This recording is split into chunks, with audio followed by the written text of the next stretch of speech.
지난주 집중적으로 발표됐던 빅테크의 실적이 부진함에 따라 앞으로 M7 종목들이 L7으로 전락할 것이란 경고음이 커지고 있다고 합니다. 또 주말 사이 있었던 미일 정상회담에서 새로운 관세 내용이 전해지면서 교역국 사이에서 또 다른 비상이 걸리고 있다고 하는데요. 워낙 중요한 두 가지 문제인 만큼 오늘은 이 내용을 가지고 얘기 나눠보겠습니다. 한국경제신문의 한상준 논설위원 나와 계십니다. 안녕하십니까? 네, 안녕하십니까? 자, 주말 사이 미국 증시가 생각보다 큰 폭으로 밀려났는데요. 고금리 강달러 부담이 다시 한번 증시 투자 심리를 짓누르지 않았습니까? 네, 형님 오늘 그 머리가 아주 이렇게 예, 좀 짧게 잘라봤습니다. 맞습니다. 봄이 오는 것 같습니다.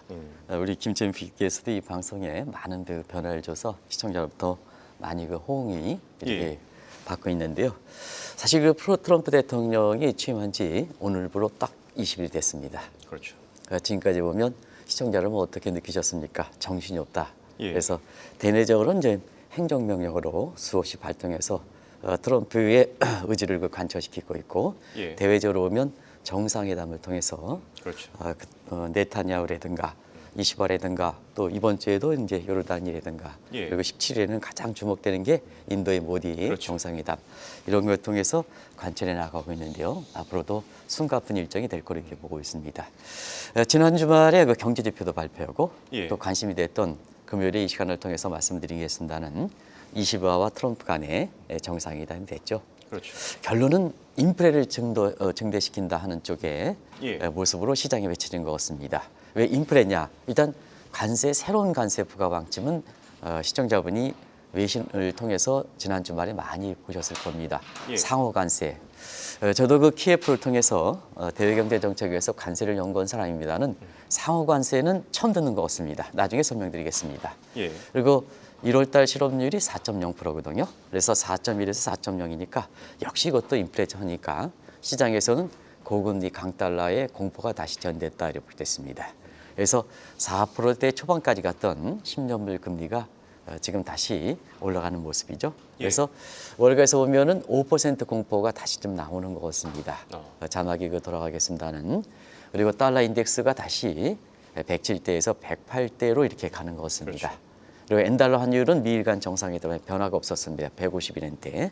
그러다 보니까 결국 강공으로 20일 동안 이렇게 행정명령과 그다음에 정상회담을 통해서 강공으로 밀어붙이긴 했습니다는 시장에서는 사실 그 부정적으로 또 미 국민들의 지지도도 한 45%까지 가다가 지금 42%, 43%를 해서 결국 인플레를 차단시키겠다 하는데 당신은 인플레를 더 증대시키는 것이 아니냐 하는 쪽에 시장의 반란과 국민들의 지지도가 떨어지는 모습으로 지금 되고 있다 하는 측면에서 트럼프의 그 독재에 있어서는 앞으로 어떤 정책의 변화가 될 것이냐 하는 것이 국민들도 반란이고 그다음에 시장도 반란이다 해서 마켓 리볼트라는 표현을 하면서 3대 지수가 다시 지난주에 토요일 새벽에 끝난 3대 지수가 지금 비교적 큰 폭으로 떨어졌다 이렇게 볼 때 있습니다. 네, 맞습니다.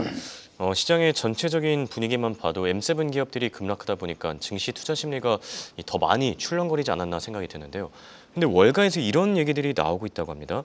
M7, 그러니까 매그니피센트 7 종목들이 앞으로 L7 종목들이 될 것이다. 어떤 걸 시사하는지 궁금한데 좀 자세하게 전해주시겠습니까? 지난주에는 빅테크 업종, 그것도 대형 빅테크 업종들의 실적이 발표됐죠. 그러다 보니까 홍영석께서도 쇼크라는 표현은 가지 않겠습니다는 가이던스 문제에서 연일 우리 캐스터분이 고생하고 있습니다는 실적은 좀 나오는데 가이던스는 좀 부족하다. 그런 각도에서 사실 대형 빅테크의 주가가 안 좋았던 거로 시청자분은 아실 겁니다.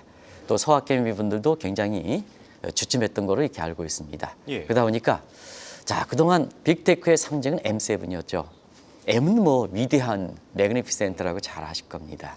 근데 이걸 계기로 해서 레그니피센트에서 뒤떨어지다, 부진하다. 매그는 아주 위대하다는 때 이게 제가 얘기한 게 아니고 M7의 창시자인 마이클 하네트가 얘기해서 이 L7이라는 것이 월가에서 지금 관심이 되고 있다고 보겠습니다. 자, 그러면 L7의 어떤 연료를 한번 보겠습니다. 시청자 여러분 아시겠지만 2000년 IT 버블 당시에 L7 부진화, 선도주에서 부진화 7종목이 있었습니다. 지금과 한번 비교해 보시기 바랍니다. 예. 마이크로소프트, 인텔, 시스코, 오라클, 룰슨 테크놀로지, IBK, 노텔입니다. 이 중에 시스코는 존재감이 거의 없는 예. 상태고요. 마이크로소프트와 인텔도 지금 선두지에 가지 못하고 있죠. 그리고 노털 네트워크스와 룰슨 예. 테크놀로지 같은 경우에도 사실 지금은 완전히 상장이 폐지된 상태입니다.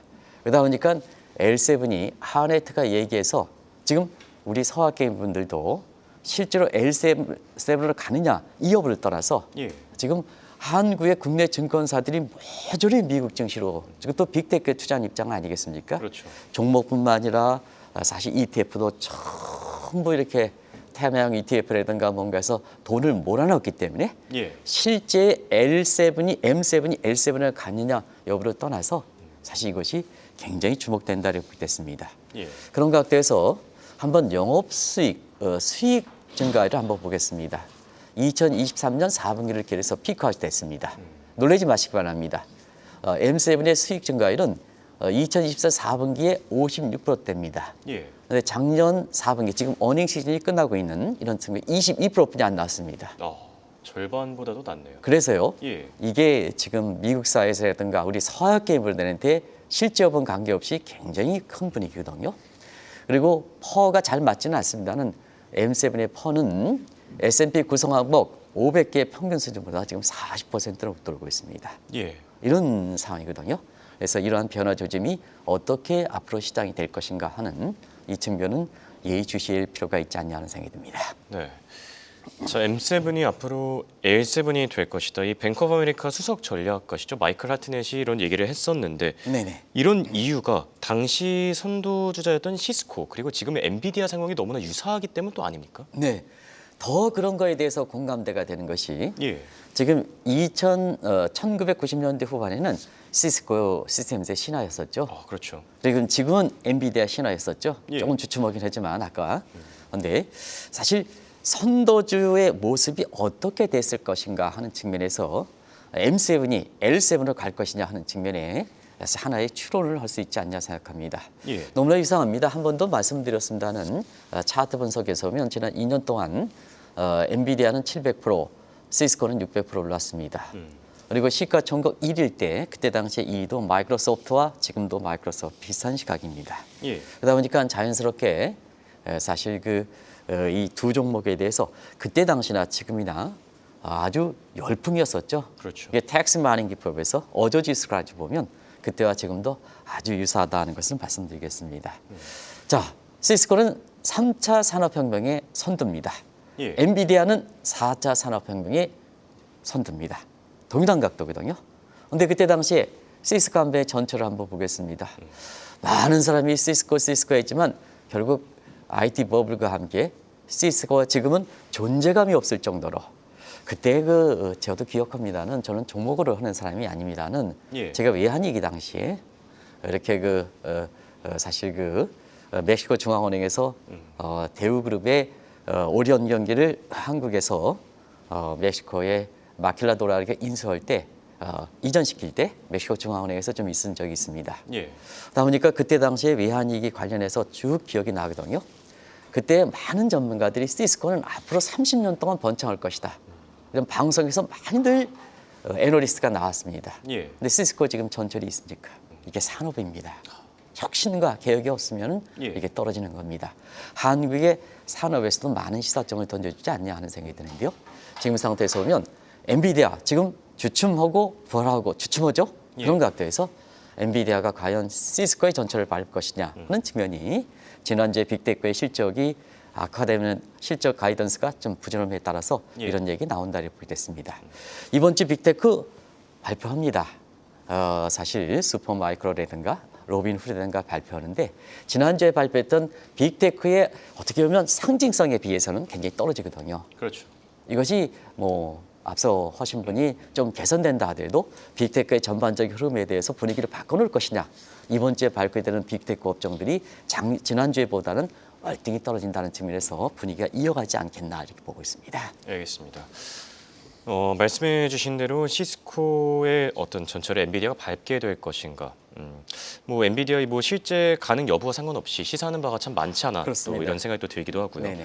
자, 이번엔 한미 정상회담에 대한 얘기를 조금 더 해보도록 하겠습니다. 네. 자, 한미 정상회담 저희가 영상을 또 직접 보여드리기도 했었는데 이시바 총리는 어떻게 보면은 좀 많이 굽혀 들어간 모습이었고 트럼프 대통령은 굉장히 흡족한 모습이었거든요. 때문에 일본 내에서도 반발이 지금 굉장히 높지 않습니까? 네. 미일 정상회담이죠. 예. 그래서 지금 이렇게 보면은 결과를 보면 예. 뭐 트럼프가 내준 건 뭐가 있겠습니까? 이게 일본이 내주기만 했죠. 예. 그래서 트럼프의 요구 사항을 트럼프의 협상의 기술대로 협상력을 극대화시켜서 대본 요구를 관철했다고 됐습니다. 지금 대미 투자 7천억 이상, 7억 달러 이상, 예. 그다음에 LNG 수입 확대, 그리고 US 스틸 이렇게 인수에 대해서 신중한 게 아니라 투자를 오히려 거꾸로 확대하겠다 이런 얘기를 해서 트럼프가 요구됐던 사항, 특히 펜실베니아의 이렇게 근로자들한테 예. US 스틸 문제는 굉장히 중요한 문제거든요. 그렇죠. 일본이 인수하겠다 하는 게 아니라 오히려 뭐냐 더 투자하겠다 하니까 대선의 펜실베니아 스테이트의 저 국민들 유권자들한테 아주 약속을 지킨 게 되죠. 웃을 수밖에 없죠. 예. 그리고 일부 언론에서 국내 언론에서 많이 거론됐던 2027년 방위비 2배로 끌리겠다. 이건 예. 실제 논의되지 않은 것 같습니다. 그리고 관세도 논의되지 않았습니다. 왜냐하면 관세는 일본이 미국에 대해서 무역 흑자국이 아닙니다. 일본이 미국 입장에선 일본에 대해서 무역 적자국이 아니기 때문에 관세 논의는 사실 애초부터 지난 금요일에 말씀드렸다시피 관세 얘기는 안 나왔습니다. 자, 근데 국내 언론에는 황금 시대를 구축하겠다 하는 이 측면에서 황금 시대로 끌어가고 있습니다. 예. 한국의 정상회담이 그래서 안 되는 거냐 이런 쪽으로 했는데요. 그렇지는 않습니다. 두 사람 간에는 회담은 사실 성과를 내기 때문에 황금 시대라 얘기하죠. 근데 예. 일본 내 분석을 보겠습니다. 굴욕 시대다. 자, 후자가 다수입니다. 트럼프 황제에게 표현했습니다. 우리 조공무역은 일본이 조공무역, 중계대 조공무죠. 황제에게 조공을 바친다 하는 거죠. 그래서 일전에 이번에 이시바가 상당분 아베에 민망한 전 아베 총리를 이렇게 미국과 트럼프 관계를 풀어갈 때 하나의 참고가 됐는데요. 예. 자, 아베는 금맥 끼칠한 골프채가 됐습니다. 저는 뭐 골프를 치는 사람이 아닙니다는 이번에는 황금 투구를 선물했습니다. 자, 시청자 여러분, 황금 투구는 우리가 기독교의 예배 소설을 해보겠습니다. 왜 이런 얘기를 하냐 하면 아침부터 이시바는 크리스찬입니다. 이 때문에 황금 투구를 얘기하겠습니다. 우리가 에베소서에 보면 사실 투구는 salvation, 구원을 요청하는 겁니다. 구원을. 예. 가슴은 의고, 그다음에 벨트는 truth, 진실이고, 신발은 평안의 회복이고, 이렇게 검은 이렇게 하느님의 말씀이고 이렇게 해서 나오는 얘기를 시청자 여러분 잘 아실 겁니다. 바로 거기에서 크리스찬이 얘기했던 겁니다. 국내 언론에 이거 지금 지적한 거 한 군데도 없습니다. 그러다 보니까 일본 국민 입장에서는 두 가지죠.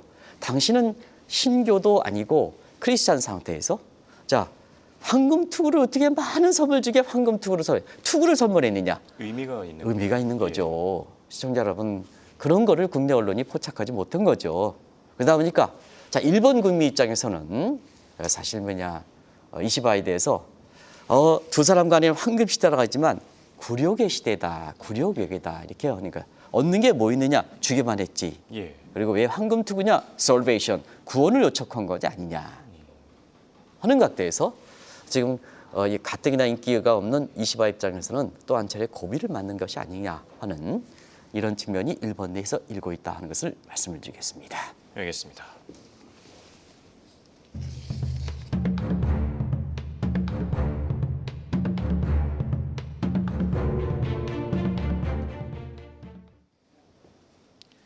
자, 그리고 이뿐만 아니라 상호 관세에 대한 얘기를 저희가 빼놓을 수가 없을 것 같습니다. 이번 회담을 통해서 시사한 상호 관세 언제 부과할 것인지가 상당한 관심사 아닙니까? 네, 이 상호 관세는 사실상 기존의 관세 분리에서 없는 독특한 관세입니다. 물론 국제 무역에서 상호주의 원칙이 있습니다.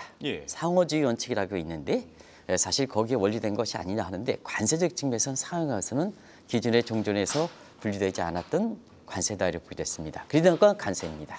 예. 그런데 일전에 작년 5월 살 이런 얘기를 말씀드려 트럼프 공약집을 잘 보실 필요가 있다는 것을 말씀드리면서 작년 5월에 헤리티지 안에 연준 개편안을 담은 프로젝트 2025 계획이 있습니다. 예. 다음 달 6월에 관세 방향을 담은 트럼프 상호 무역법이 있습니다. 이걸 정확히 원칙을 좀 말씀드리겠습니다. 말씀 예, 예. 중에 죄송합니다. 자, 지금 소식이 하나 들어와서 먼저 전해드리도록 하겠습니다. 트럼프 대통령 상호 관세가 11일이나 12일에 발표될 것이라고 하면서 즉시 발효할 것이라고 전했습니다. 그리고 또 트럼프 대통령 10일에 모든 철강 그리고 알루미늄에 25%의 관세를 발표하겠다라고 전했습니다. 해당 내용들도 참고하시면 좋을 것 같고요. 더 자세한 소식 들어오는 대로 또 전해드리도록 하겠습니다. 네. 말씀 계속 이어가 주시죠. 네, 속보로 이렇게 전해주긴 했습니다만 이번 미일 정상회담에서는 이번 주에 예. 상호 관세를 부과하기 때문에 그 후행선 차원에서 11일, 12일 이번 주가 되겠죠? 예. 이미 예고됐던 사항이다 하는 것을 말씀드리겠습니다. 그래서 자막으로 좀 돌아가겠습니다. 예. 트럼프의 상호 관세법이라고 있습니다.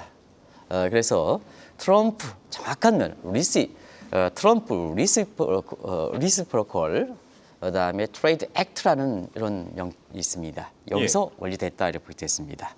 자, 상호 관세는 독특하기 때문에 우리가 보면 상호 관세를 비교할 때 이거 자세히 좀 말씀드려야 되는데요. 트럼프의 국부론과 관련돼 있다. 그러면 국부론은 아담 스미스의 국부론과 정면으로 배치된다. 그 속성에 있어서 나중에 한번 시간을 갖고 말씀드리겠습니다. 경제학 공부하시는 분은. 두 번째는 상호 관세는 상호 관세, 트럼프의 관세 정책 지금까지 나오면 선별 관세, 보편 관세 이런 것들 상호 관세는 유명한 관세 이론에서 무역 이론에서 리카르도의 비교 무역 우위론 같은 이런 것을 완전히 무시하고 있습니다. 그래서 독특하다는 얘기입니다. 그래서 이러한 상호 관세는 무역 적자 구에 대해서 관세 부과 논리로서 적용되지 않겠느냐 이렇게 이제 보고 있고요. 그런 측면에서 아까 속보도 나왔습니다는 이번 주에 미리 예고됐거든요. 예, 그렇죠. 이게 속보 내용이 아니고 이번 주에 예고됐습니다. 아마 즉시 미일 정상회담에서 발효에 좀 초점을 둔 것 뭐든지 같습니다. 트럼프의 관세는 즉시 발효입니다. 그런 과정에서 보면 상호 관세가 예고돼서 지금 속보가 나오고 있습니다는 자 어디 국가에 부과될 것이냐 하는 측면에서 이게 가장 먼저 부과될 수 있는 국가가 EU다 하는 것을 말씀드리겠습니다. 그 배경은 시간이 관계상 제가 줄이도록 하겠습니다. 네, 알겠습니다. 자, 그리고 이번에 미일 정상회담은 우리 경제 그리고 증시 입장에서는 호재 그리고 악재가 동시에 겹쳤는데요. 무엇보다 북한의 비핵화 방침을 재확인한 부분에 집중할 수 있지 않겠습니까? 저는 미일 간 정상회담에서 가장 혜택을 본 국가가 한국이다 하는 것을 단정적으로 얘기를 하겠습니다. 예. 무엇보다 왜 그러냐 하면 사실 논란이 됐던 한반도의 비핵화 문제 트럼프 취임 전에는 북한이 핵보유국이다 해서 우리 가슴을 철렁하게 했습니다는 이번에 미일 간 정상회담에서 자 비핵화 방침을 트럼프가 강조했다는 것은 우리 입장에서 최대 호재가 되는 게 아닌가 생각합니다. 예. 다만 좀 악재도 있습니다. 이렇게 될 때는 우리나라의 한반도의 무임승차랑 관련해서 한반도 주둔 비용에 얼만큼 요구할 것이냐 하는 것도 사실 이렇게 악재가 되질 소지가 있다는 것을 말씀드리고 예. 두 번째는 상호 관세는 우리 입장에서는 호재가 될 가능성이 있습니다. 왜냐하면 한국은 한미 FTA 체결국입니다. 예. 한미 FTA는 종목에 따라서 다르긴 합니다는 사실 관세를 제로를 지향하고 있습니다. 자막이 좀 넘어가겠습니다는 제로를 지향하고 있습니다. 그래서 상호 관세 부과 원칙에 대해서는 일본은 무역 적자이기 때문에 관세에 대한 얘기는 안 했고 예. 우리는 무역 흑자이긴 하지만 한미 FTA에 관세를 제로를 지향하기 때문에 상대적으로 상호 관세 일부 언론이 얘기하는 것처럼 그렇게 다른 국가에 비해서 우리가 크게 악재가 되지는 않을 것이다.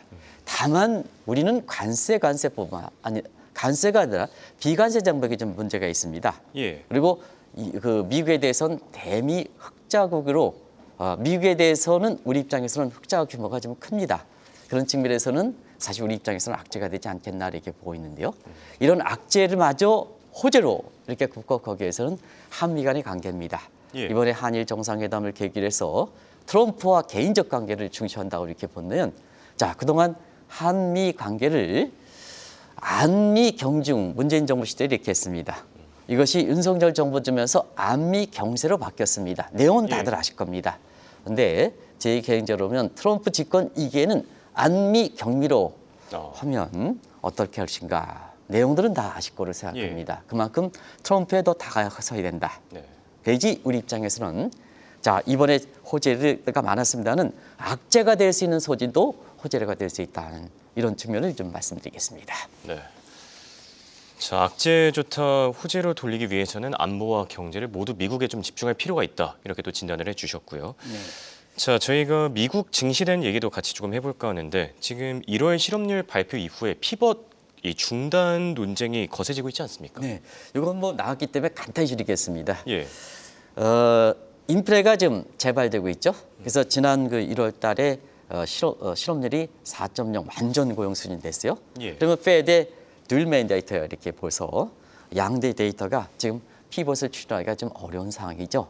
그런 상태에서 일전에도 한번 말씀드렸으면 월가 입장에서는 증시 향방과 관련해서 특히 빅테크 향방과 관련해서 가장 중요한 게 페드의 통화정책 피벗이 추진하냐 여부지 않습니까? 그렇죠. 그런 측면에서 이번 1월 실업률을 계기로 해서 향후 페드 정책과 관련해서 피벗의 일시적인 조절이냐 아니면 영원히 종료되는 것이다 하는 논란이 거세되고 있다는 것을 말씀드리겠습니다. 알겠습니다. 그렇다면 이 피벗 중단 논쟁 어떻게 앞으로 정말로 중단될 걸로 보십니까? 네, 일단 10일 이번 주에 발표될 아까 상호관세도 10일에 발표합니다는 이때 1월달 소비자 물가 상승률이 발표되거든요. 그렇죠. 지금 예상은 12월 2.9%, 이번에도 2.9%지만 자 필립스 관계상 실업률이 자 4.1에서 4.0으로 떨어지면 트레이드업 관계이기 때문에 3% 진입할 가능성이 있습니다.